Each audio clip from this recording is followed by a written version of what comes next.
On this week's NESN Patriots podcast, we will recap the Patriots' uneventful NFL trade deadline, recap the Patriots' big win over the Bills, and preview their upcoming matchup with Aaron Rodgers and the Green Bay Packers.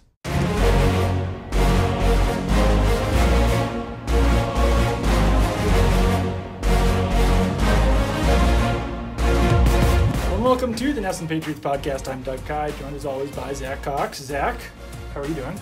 I'm doing well, Doug. How are you? I am doing well as well. We were coming back from Buffalo yesterday, and we were afraid that we were going to miss what the Patriots were doing on the NFL trade deadline. Gigantic blockbuster trade. Yeah, we were afraid it was going to happen on the flight. We were afraid it was going to happen maybe, on the way to the airport, on the way home from the airport. We did not miss anything because the Patriots did not do anything at the NFL trade line. There are reports that they tried to acquire Demaryius Thomas. I don't know how serious those inquiries were. But leading up to the NFL trade deadline, it looked like the Patriots were interested in a wide receiver, maybe interested in a linebacker. But they held steady and they didn't do anything. Yeah, it was a bit surprising considering I was talking about this on Twitter last night, and some of the reaction was getting like, oh, typical Patriots, like so much news and they never do anything. That's completely false. The Patriots actually are usually one of the most active teams at the NFL trade deadline. They'd made at least one move within the couple days leading up to the deadline in 5 of the previous 6 years.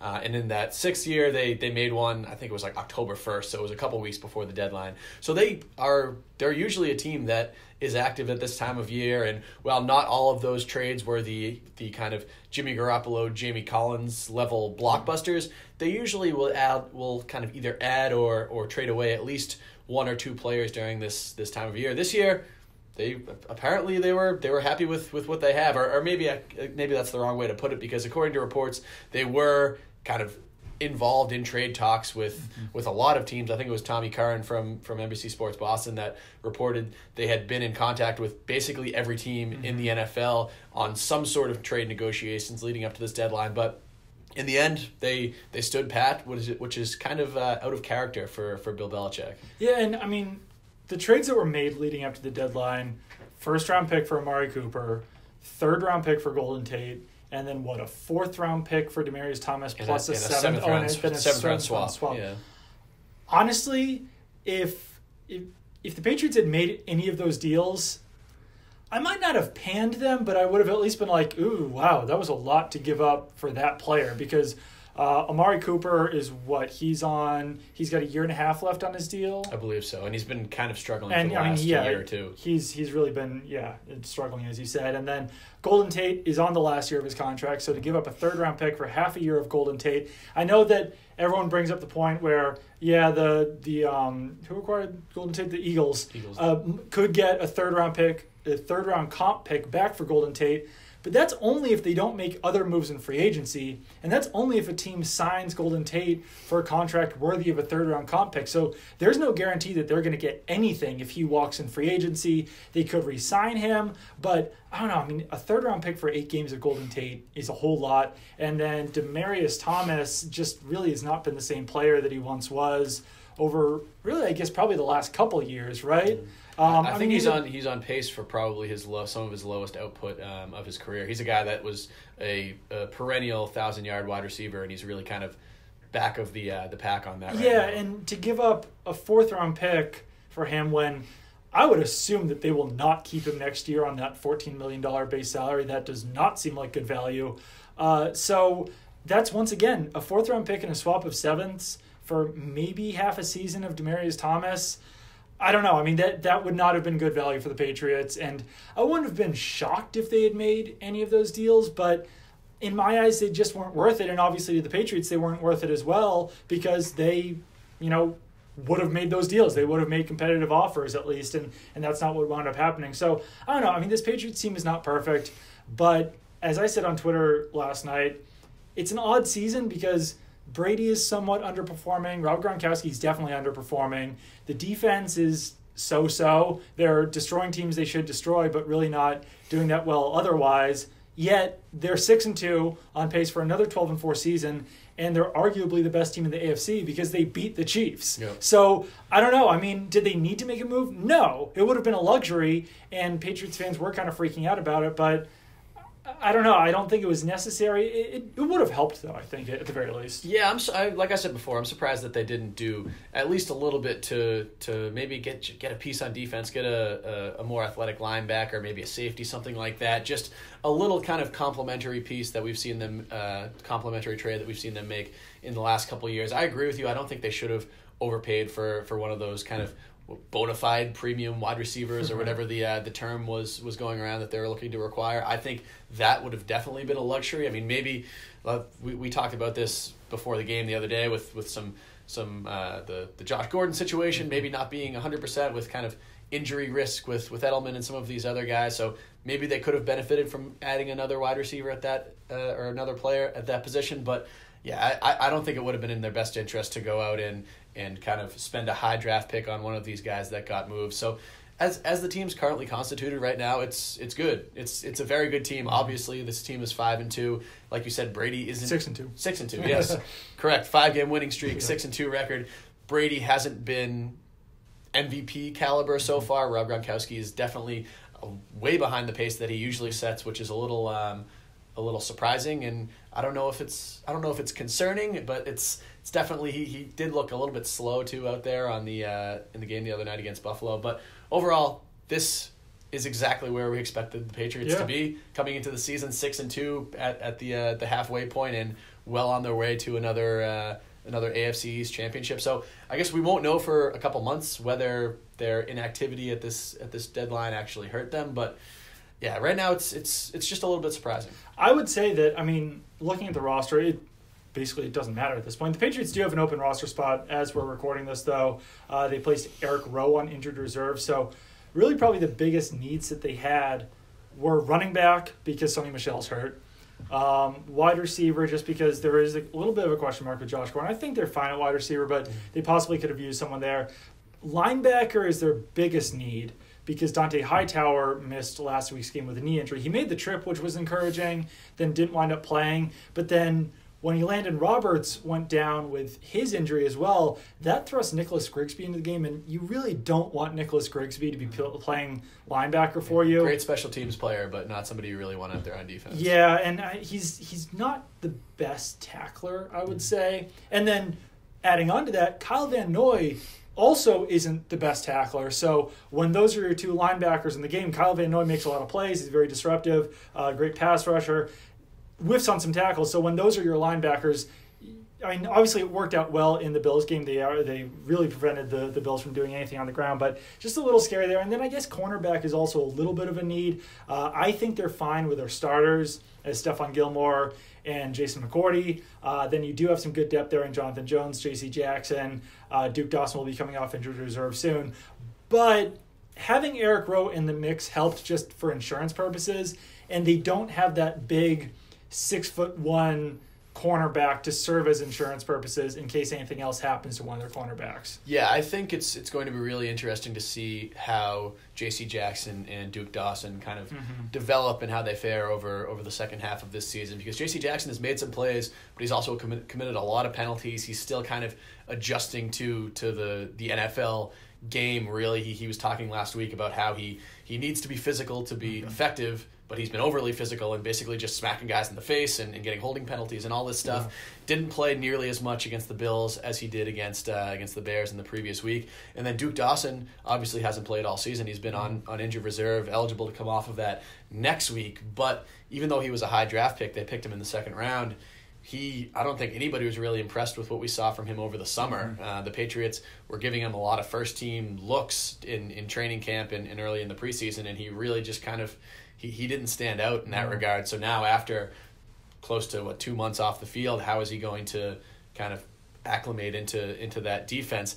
I don't know. I'm not expecting anything other than being a bottom of the roster type guy at this point. Now maybe that changes, and maybe he can kind of surprise some people and come in and actually play a significant role. But right now you're looking at a lot of unproven players in that cornerback group. Yeah, and I mean, I think Jonathan Jones is having a a decent season in the slot. He actually leads the team in interceptions with 2. Tied for the lead with Jackson. Right, yeah. And then he's got he's second on the team in passes defensed behind Stephon Gilmore. Gilmore has 11, and Jonathan Jones has 6. And, I mean, Stephon Gilmore had 9 all of last season, so 6 pass breakups for Jonathan Jones through 8 games is pretty impressive. But that's not to say that the Patriots couldn't potentially use an upgrade at that slot position. I don't think that Jonathan Jones has been so good that he's locked into that role. So if Duke Dawson can come in and impress, either in practice or maybe in some little bit of game action, then, I still could potentially see him being that slot cornerback by the end of the season. I don't think it will happen right away, but certainly interesting. By the time this comes out, that roster spot will probably be filled. So I don't know how deep we should get into that, but I mean, I really wouldn't be surprised if they added either a running back or a linebacker in the next 24 hours or so. Let's get into the Bills game to discuss the running backs, though, because Cordero Patterson, the wide receiver, was the Patriots' starting running back against the Bills. And, I mean, the stats weren't terrible. He carried the ball 10 times for, I think, 38 yards. But 22 of them were on one carry. Yeah, it really wasn't as good as the numbers played out. And the Patriots really struggled to run the ball all game. And their offense suffered as a result of that, where the Patriots' defense really kind of had to bail them out with some big plays there at the end. Yeah, this was easily the Patriots' worst running game of the season, which I guess you kind of expect when you lose your best running back. But the fact that, I believe they finished with 76 total rushing yards on something like 25 attempts. It was their lowest output of the season. You had Cordell Patterson, a wide receiver, starting in that position. And I know he has played some running back in the past. He was some sort of like a gadget fill-in tailback for the Raiders last season. But he'd never had a game where he carried the ball more than 3 times. He carried the ball 10 times in this game. And while he did make some plays, I mean, when he gets out in open space, he's a very dangerous player. But he's not anywhere close to a complete running back. No. This is a kind of strategy you can get away with against the Bills, who obviously are terrible, and the Patriots, even while not playing their best game, still beat them pretty handily. But going forward, it's unsustainable to keep just James White, who averaged 1.8 yards per carry in this game. Fantastic receiving back, but not a guy that can be relied on as the kind of primary ball carrier. Having just him and Kenneth Farrow, or not Kenneth Farrow, we'll get into him in a second. Him and Kenyon Barner, who hardly played in this game. You can't go forward with those guys as your only running backs, even if Sony Michel is going to miss, I don't know, another, say, 2 games, 3 games? We really don't know at this point. I mean, he returned to practice Friday, or on Saturday, so he could play this week. I don't know if they want to rush him back. I'm just saying, just with that uncertainty there, right. It really seems like they should. And then even if he can come back, he's proven that he's kind of injury prone so far. Right. You probably want another body in that group. I think the guy that I just mentioned, Kenneth Farrow, would be smart to promote from the practice squad, because he's obviously not a stud or anything, considering the fact that he was unemployed for a while this summer, but does have some NFL experience, has more size than Kenyon Barner or James White, and I think he's a guy that could, one, kind of be a little bit of a stopgap guy there until Michel comes back, and then when Michel does come back, he can give you some depth there, which you really need. These Patriots teams over the last couple of years have typically had 5-6 running backs on their roster. Having 2 is just it's too dangerous. Yeah, I would sign a running back for 1 week. It's what makes the most sense.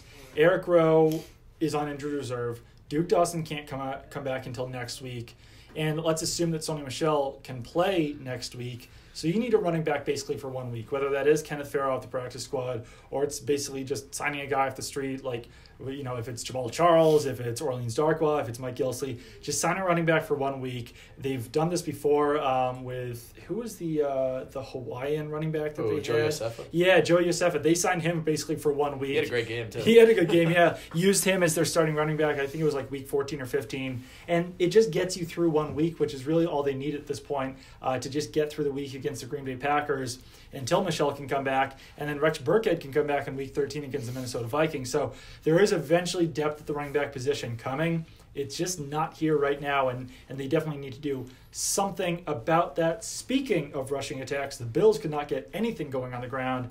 19 carries for 46 yards. They averaged even fewer yards per carry than the Patriots, 2.4 yards per carry. Patriots run defense did a great job in this game, and Trey Flowers had a massive game. Kyle Kyle Van Noy made some plays. I thought that Malcolm Brown was pretty stout up front. Danny Shelton was pretty stout up front. Just all around, very good effort from the Patriots' run defense. And that's how the Bills knew they had to win that game. They were running wildcat sets. They were definitely trying to get something going with LaShawn McCoy and Chris Ivory, but definitely wasn't happening with LaShawn McCoy.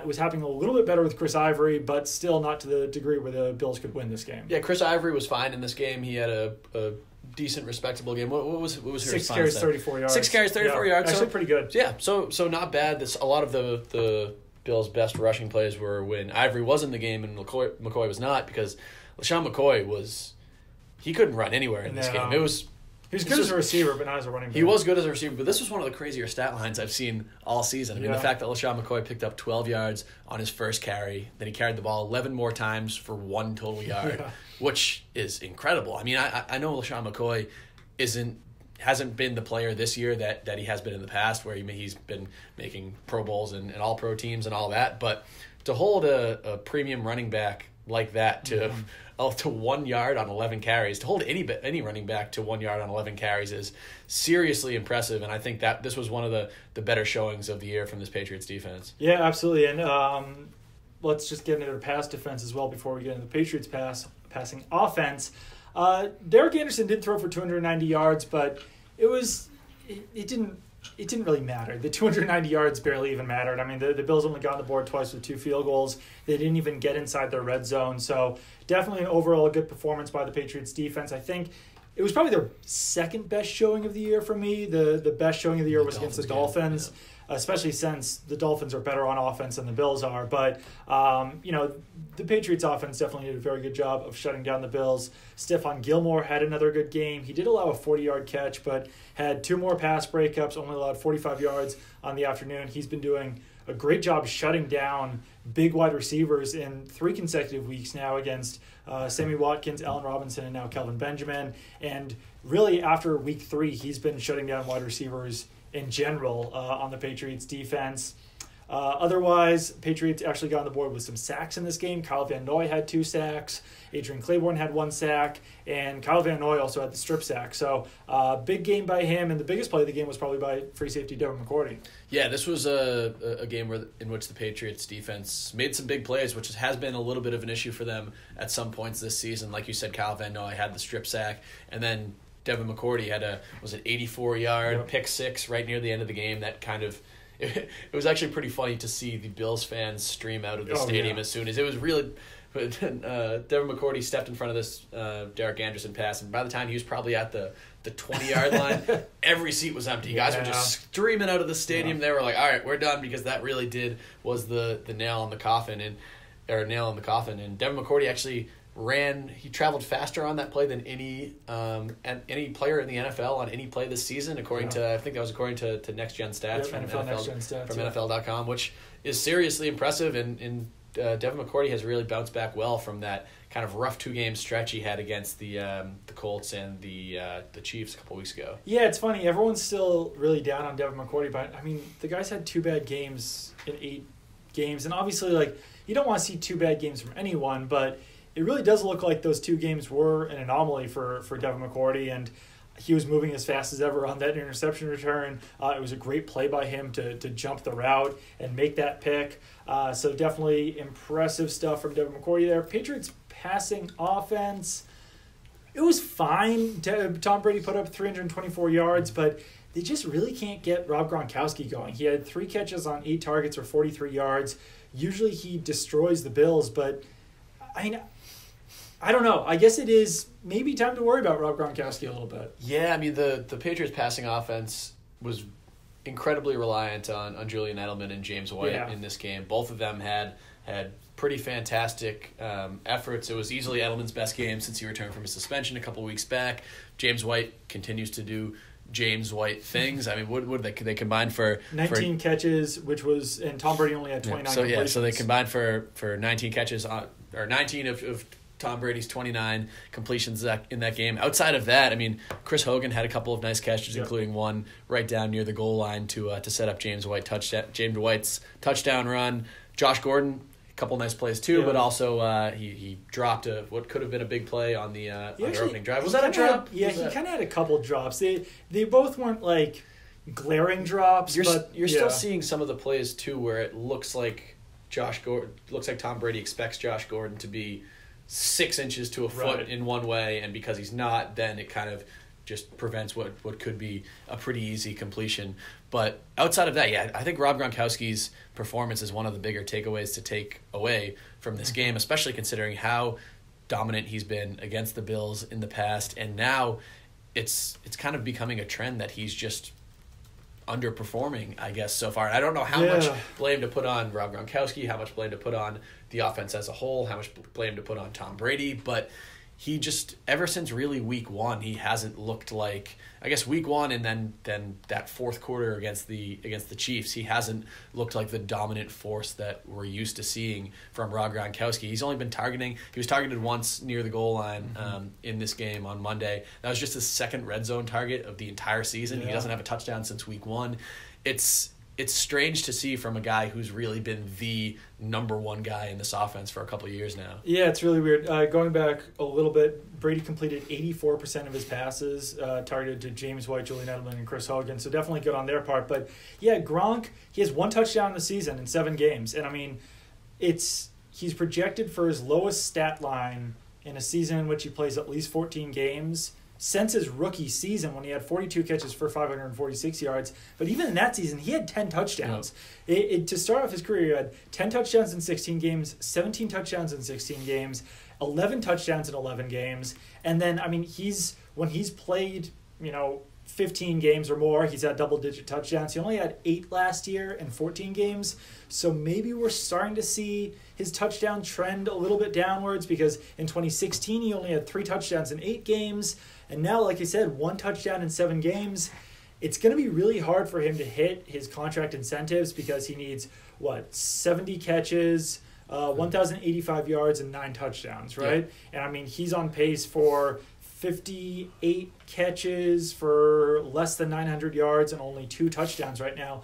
I'm sure those touchdown numbers will start to rise a little bit if he stays healthy, but I don't know. I mean, to get up to 9 at this point would be really tough for him. Yeah, it's going to be hard to see him really. I mean, I guess the catches and yards are going to be a little bit easier of a gap to close for him, because the way Rob Gronkowski's contract incentives work this year is he gets $1.1 million extra dollars for each of these benchmarks that he hits. Now that's the catch, receiving yard, and touchdown marks plus that you mentioned, count, plus which a snap count on pace for. He should be able to hit the snap count. I mean, he needs to be on the field for 80% of plays. He's at 80.25 right now. So he's also missed a game. I think if he plays the rest of the games, if he misses one more game, he still will be fine, I think. Yes, you're probably right. If he plays 7 of the last 8 games, I think he would be fine on the snap count. But even still, that's like when Rob Gronkowski signed this did this restructure over the summer, he had a chance to make an extra $4.3 million, and now he's looking at maybe making $2 million, which I mean, it's still substantial money, but it's not. It just kind of shows that this hasn't been the season that everybody was expecting from Gronkowski. Let's get into this week's matchup against the Packers. Obviously, the big storyline is Tom Brady versus Aaron Rodgers. Big question about who's the best quarterback in the NFL, who's the GOAT, who's whatever. I mean, personally, I feel like the answer is clearly Tom Brady, but Aaron Rodgers has always kind of been known as the most talented quarterback in the NFL, which you could certainly make a case for. I don't think he's having, just because that knee injury that he had early in the season, I don't think he's having as great of a season as he usually does. But obviously, he's still Aaron Rodgers. This is going to be a huge test for the Patriots defense just to go up against Aaron Rodgers in this game. But you have studied the Packers a little bit more closely than I have. Just what are your thoughts on this game, I guess? Aaron Rodgers is still Aaron Rodgers. Right. He's wearing this gigantic knee brace on his knee from the injury that he suffered earlier this season. So he's not as mobile as he has been in the past, and kind of extending plays and using his feet has always been a strength of his game. But even though his stats are a little bit down from what they usually are, he still ranks in the top 10 in the NFL in most passing categories, except for completion percentage, which he's actually pretty poor at right this season. I think he's something like 27th or 28th, but he's still Aaron Rodgers. I mean, Tom Brady talked about him on WEI yesterday. He said even some of his incompletions are impressive. Just the way that he can throw the ball that's the only word for it is impressive, really. Now he has the the Packers offense looks a little bit different than it did the last time that the Patriots and Packers played back in 2014. I mean, Jordy Nelson's gone, but they still have Devontae Adams, they still have Randall Cobb. Some of these young guys have actually been coming along. Marquez Valdez Scantling, I think I'm probably pronounced that wrong.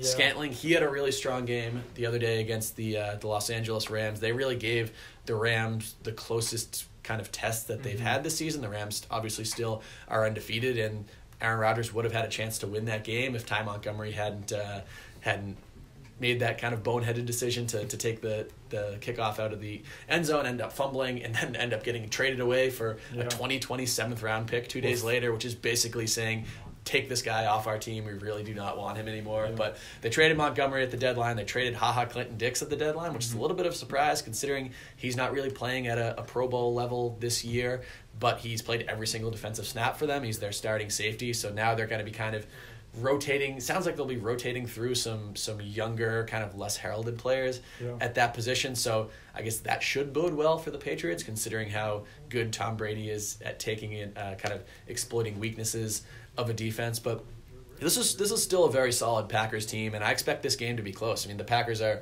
they're 3-3-1 right now, but they've really been in most of their games this season. They're not blowing teams out, but they're really not kind of getting blown out themselves. So I think this is going to be a tight game. This is a very good team, and I'm excited to see Brady versus Rodgers. I mean, this is it's a little crazy to think this is only the second game they've started against each other in their careers, considering, I mean, and they've both been two of the best, if not the two best quarterbacks in the NFL for a long time now. For sure, and I think that one matchup that I'm actually really looking forward to is Devontae Adams against Stephon Gilmore, because as I said earlier, Gilmore has done a really good job against Sammy Watkins, did a great job against Allen Robinson, did a great job against Kelvin Benjamin.